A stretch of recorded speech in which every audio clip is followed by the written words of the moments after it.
Цэцэрлэгийн хүрэлцээ хангамж хаана хангалтгүй байгааг бол дээр доргүй шүүмжилж байгаа. Бид энэ асуудлаар сурвалжлага бэлтгэхээр Баян Зүрх дүүргийн 27 дугаар хорон дээр хүрэлцээ ирээд байна. 27 дугаар хорооны хувьд хүн ам олноор сөршсөн энэхүү хороонд нэгэн цэцэрлэг байдаг юм байна. За Баян Зүрх дүүргийн 27 дугаар хороонд нийт 1200 0-5 насны хүүхэд байдаг. Үүнээс бол 294 нь одоо энэ 45 дугаар цэцэрлэгт хамрагдаж байна. 45 дугаар цэцэрлэг маань ер нь бол 100 хүүхдийн багтаамжтай. Одоо бүтэн тий илүү 300 хүүхэд, 200 хүүхэд илүү явж гин гэж үзэн шүү дээ. Тэрнээс нь одоо бараг 50 хүүхэд нь гэр цэцэрлэгээ сая нэг шинэ нэгдсэн 2 гэр цэцэрлэг баригдсан байгаа. Тэнд одоо бас хүүхдүүдийг одоо сургууль хүмүүжилж байна. Тэгээ нийтдээ бол цэцэрлэгт хамрагдаагүй 900 хүүхэд одоо гэртээ одоо хүмүүжиж байна гэсэн одоо манай судалгаа байгаа. Тэр 27 дугаар хорооны хувьд бол 45 дугаар сургуулийнхаа цэцэрлэгийнхаа хажууд гэр цэцэрлэгийг бол энэ жилээс эхлэн бас төслийн шугамар нээж 50 гаруй хүүхдийг бол суралцуулж байгаа байна. Мэдээж бас тодорхой хэмжээний өндөр ачаалттай бас байгааг бол та бүхэн харж байна. Надад одоо 25-аас 30 хүүхэд оногдож байна. Тэгээд ачааллын хувьд бол ачаалттай байна. Үүний цаана гэрээрээ хүмүүжиж байгаа хүүхэд маш олон байгаа. Гэрээр ингэж байх тийм ээ. Сургуулийн өмнөх боловсролыг цэцэрлэгээр эзэмших хоёрын хоорондоос маш ялгаа байдаг байх. Маш их ялгаатай. Адаглал энэ анх удаа явж байгаа ирсэн хүүхдүүд ч ерөөсө хүнтэй мэдлж чадахгүй байна. Зүгээр наад захын одоо хэрэглээ юу л одоо чадахгүй байна.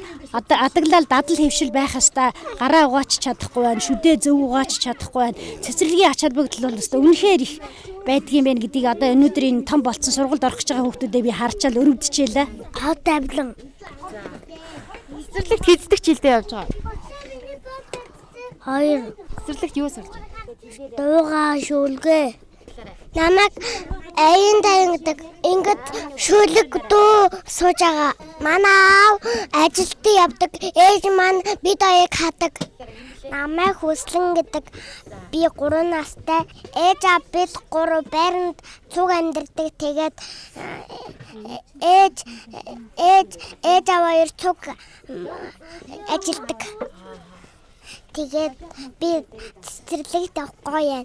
Ээж аав хоёр хүүхдэд дагуулж явах гэж байна. Ингээд намайг цэцэрлэгт оруулсан. Мөнхчөн гэдэг намайг манай аав хөдөө явсан. Ээж болохоор намайг ажилгүй мөртлөө намайг хүргэж өгч өдөржингөө бас юм идэг. За манай цэцэрлэг бол дэлхийн 100 олон улсын байгууллагын санхүүжилтээр анх 2003 онд 2 бүлэгтэй цэцэрлэг гэж анх байгуулагдсан. Тэгээд өргөтгөл баригдаад одоо 4 бүлэгтэй үйл ажиллагаа явуулж ирсэн. Цэцэрлэг нь одоо хүчин чадал бол 100 хүүхэд авах хүчин чадалтай. Цэцэрлэгийн хамран сургах тойрог буюу 27-21 дугаар хороонд 2800 хүүхэд байдаг. Одоогийн байдлаар бид нар 100 хүүхдийн хүчин чадалтай цэцэрлэгт 294 хүүхдийг бүртгэсэн. Тогтмол ирж байгаа 250 хүүхэд ирж байгаа. За энэ дээр манайх энэ хичээлийн жил бас Японы ядуурлыг бууруулах сангийн санхүүжилтээр 2 гэр цэцэрлэгийг нэмж ингээд гэр цэцэрлэгт одоо 60 хүүхдийг хамруулад ингээд 250 хүүхэд тогтмол авч байгаа. Энэ бол хүчин чадлаас 1.5 дахин илүү хүүхдүүдийг авч байгаа. Нэг бүлэгт байх хүүхдийн тоо маш их хэмжээр одоо бас 40-50 хүүхэд. Зарим бүлэгт бол 55 хүүхэд ингээд авч байгаа. Энэ нэг багшд ноогдох хүүхдийн норм стандартнаа ингээд алдагдаад ирэхээр сурвалж хүмүүжлийн ажил алдагдахаас гадна багшд бас маш хүндрэлтэй байгаа. Тэгэхээр энэ хүү гэр цэцэрлэгийн хувьд бол төслийн шугамар хэрэгжиж байгаа. Нэг гэрт бол 20 хүүхэд байна гэсэн зохион байгуулалтаагаар энэ хүү одоо төсөл санхүүжилтний хийгдсэн байгаа юм байна. Гэвч одоо хүчин чадлаа нэмэгдүүлж 50 хүүхдийг авч байгаа. Үлдсэн 30 хүүхдийн хэрэглэх бүхэл зүйлийг бол эцэгчдээс гаргуулах болон бусад хүндрэлүүд бол үүсдэг байна. Бас одоохондоо цаанаас бүрэн нэг төслөөр явааж байгаа материал юмнууд нь ирээгүй байгаа. Халаалт янз бүр юм ирээгүй байгаа. Адаглал бид нар цагаа юугаа одоо нүүр гарах ачаалыг бас ингэж тавьчаад одоохондоо ямар ч хэсэн хүүхдүүдтэй нэг таних тэмдгээ таниулаад тэгээд нас эмх чурамтай анх удаага цэцэрлэгт явж байгаа шүү дээ энэ хүүхдүүд. За цаанаасаа энэ төслийн эрэхтэй бол манайхыг энэ 2 гэрийг бол цахилгаан дулаанаар хангана гэж ирсэн. Одоогоор бол нөө төслийн юугаа одоо тавилга юугаа бүрэн гүйцэд аваагүй болохоор ирээгүй нь одоо яг тэр ирэх байгаа чагсаалтанд бол дулааны халаалтын системүүд байгаа гэсэн. Тэгээд гэр хороол тог тасарна. Тэгэхэд одоо энэ цахилгаанаар шийдсэн асуудал бас хүндрэлтэй тусч магадгүй гэдэг үднэс бид нар бас энэ гэртээ 100 тавих одоо хүүхдээ аюул осдгоо байдлын хангасан 100 тавих бол одоо ингэ төлөвлөж байгаа. Тэгэхээр та бүхэн дээр ярианаас бол цэцэрлэгийн нөхцөл байдал ямар хуу төвшөнд байгааг бол харж болно. Цэцэрлэгийн хэрэгцээ шаардлага маш их байгаа. Тэгээ ялангуяа энэ төрийн өмчийн цэцэрлэгт хүүхдүүдийг хамруулах сонирхол эцэгчтэнд их байгаа байхгүй. Хувийн цэцэрлэгүүд бол харьцангуй гайгүй. Хувийн цэцэрлэгүүд чинь тодорхой хэмжээний эцэгхээс төлбөр авчдаг. Төрийн өмчийн цэцэрлэг чинь бүх юмыг 100% улсаас даачиж байгаа болохоор төрийн өмчийн цэцэрлэгт энэ бас ард түмний амжиргааны түвшингээс бас шалтгаалж байгаа ах л да. Тэгээд гэртээ үлдэж байгаа хүүхдүүд бол үнэхээр их байгаа. Одоо намайг ажилдаа ирэхэд л өглөөд л өстө 7-8 эцэгчүүд байнга одоо манай ганц хүүхдийг аваач гэх ингээл зовлонгоо тоочол ингээд сууж байгаа гэсэн цаана гэртээ байгаа хүүхдүүд бас хэцүү байгаа нь бол харагдчихлаа л да. Хүчин чадлаас хэтрүүдэд ингээд ажиллаад хаа цаана хэрэгцээ шаардлага байгаад байгаа. 2 хорооны хэмжээд 2.8 зөв дахиад манай цэцэрлэгч хүчин чадалтай баг 10 цэцэрлэг барьж ижил энэ хүүхдүүдийг хамруулна гэсэн үг шүү дээ. Хорооны зүгээс бол цэцэрлэг байруулах юм уу те нэмж одоо цэцэрлэгтэй болох гэдэг төсвөө одоо бид нар бас тодорхой хэмжээний энэ хороонд цэцэрлэг барих гэсэн тийм төсвөө бол 2014 оны төсөлд бол оруулсан байгаа. Тэр нь одоо батлагдах байх л гэж бодож байна да. Тэр намар чи одоо нэг яг нэг хичээл эхлэх гээл явахаар эцэг эхчүүд хөөх юм баргаж бүгдээрээ л ирсэн ингээл харахаар маш их хөрөвдөлтэй хүүхдүүдээ бүгдээрээ л оруулах гад бас хүний хүүхдийг бол алагчлаад яг оруулах шиг болдог бол өстой бүгднийг л оруулчмаар байгаа. Даан ч одоо 2 хорооны донд ганцхан цэцэрлэгтэй уус нэр яагаад энэ бүрэн бүтэн хүүхдүүдээ ингээд одоо наано цаано гэдгүүгээр шууд ингээ хүүхдүүдэд цэцэрлэгт хамруулчих болдгүй юм болоо баргаж амдж явах шиг л яс 45 дугаар цэцэрлэгийн хувьд маш олон одоо дарамт шахалт газар байхгүй гэх мэт асуудал ирдэг байна. Мэргэжлийн хяналтын байгууллагаас нэг хүүхдэд оногдох одоо угаалтур болон суултуурны тоо цаашлаад нэг хүүхдэд оногдох гадаад талбайн хэмжээ гэх мэт нь хүрэлцэхгүй байна гэх байдлаар албан бичгээр дарамтлагч асуудал байдаг юм байна. Ерөнхийдөө хангалт муу л да. Тэгээд хувийн цэцэрлэг их болсон байлээ. Ер нь цэцэрлэг их барих хэрэгтэй л дээ. Энэ илүү тутуу байгаа нэг баар сав янз бүрийн буудлуудыг ер нь жагцагчлаад тэгэл өөр хүүхдтэй өсч ирээдүйдээ хэрэгтэй тийм барих нь хэмжүүл та.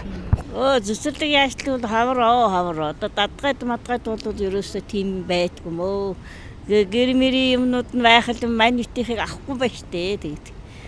Одоо яах одоо тэгээд гэртээ бариг манууд бариг багш болоод иж яах юм бэ тэ. Өнөөдрийн байдлаар нийслэлийн хэмжээнд цэцэрлэгийн насны буюу 2-5 насны 93 мянга гаруй одоо хүүхэд байгаагаас одоо улсын болон төрийн өмчийн цэцэрлэгт үний 69.5% нь хамрагдаж байна гэсэн судалгаа бол өнгөрсөн жилийн байдлаар гарсан байдаг юм байна. Энэ жилийн хувьд 71% хүрэхээр зорилт тавьж байгаа гэж байна. Нийслэлийн хэмжээнд төрийн өмчийн 185 цэцэрлэг, 166 төрийн бус өмчийн цэцэрлэг нийтдээ 350 цэцэрлэг үйл ажиллагаа явуулж байгаа юм байна. Тэгэхээр нийслэлд цэцэрлэг барих шаардлага бол усгаар мэд хэрэгтэй байгаа нь дээрх тоо баримтаас харагдаж байна. Гэвч шинээр цэцэрлэг барих гэхээр газрын асуудал нь шийдэгдэж өгдөг. Эмх замраагүй газар олголтоос болж одоо тодорхой байх ёстой хороо дүүрэгт нь газар нь олдохоо болчихсон ийм хүндрэлтэй асуудал үүсэж байгаа юм байна. Тэгэхээр одоогийн байдлаар бол нийслэлийн хэмжээнд 152 хороо байдаг. 152 хорооны 42 хороонд нь төрийн өмчийн ямар ч цэцэрлэг байдаггүй гэдэг судалгаа бол гаргасан байгаа юм байна. Бид нар бол төслөө бичээд одоо цэцэрлэгийнхаа хэмжээнд бас бид нар өөрсдийнхөө үйл ажиллагааг сайжруулахын тулд өргөтгөлийн байдлыг бол нэлээд олон газруудаар явж шийдвэрлэж санхүүжилт хүсэж явсан. Ингэж явж байгаад бид нар бас дахиад Дэлхийн зүүн олон улсын байгууллагаас 4 бүлэгтээ өргөтгөлийн санхүүжилтийг олж авсан. Тэгсэн чинь одоо манай энэ дархийн хэмжээнд газар нутаг байхгүй. Барилга барих газар байхгүй шийдэгдэхгүй.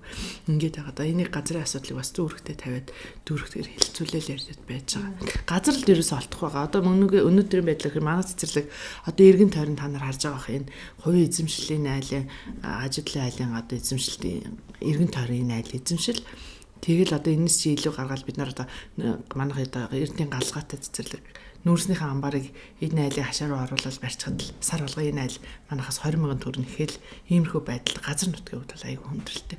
Тэгэл ингээл газар цэцэрлэгийг чинь бариад үгүй ийм цэцэрлэг нэмээгээд олон улсын байгууллагаас их тусламжийн юмнууд эртгэлтэй. Тэгэхээр газар олдохгүй дээр л буцаад идэг байхгүй. Цэцэрлэгийн хүрэлцээ хангамж төлөлийн хангалтгүй байгааг бид нэг хороо нэг дүүргийн жишээн дээр бол үзүүллээ. Бид дараагийнхаа сурвалжилгаар үүний цаана гэртээ үлдэж байгаа цэцэрлэгт хамрагдаж чадаагүй зарим тохиолдолд харгалзах хөнгөөр гэртээ цойжлуулан үлдэж байгаа гэх мэт зарим тодорхой жишээнүүдийг дурдж дараагийнхаа сурвалжлагыг хүргэх болно.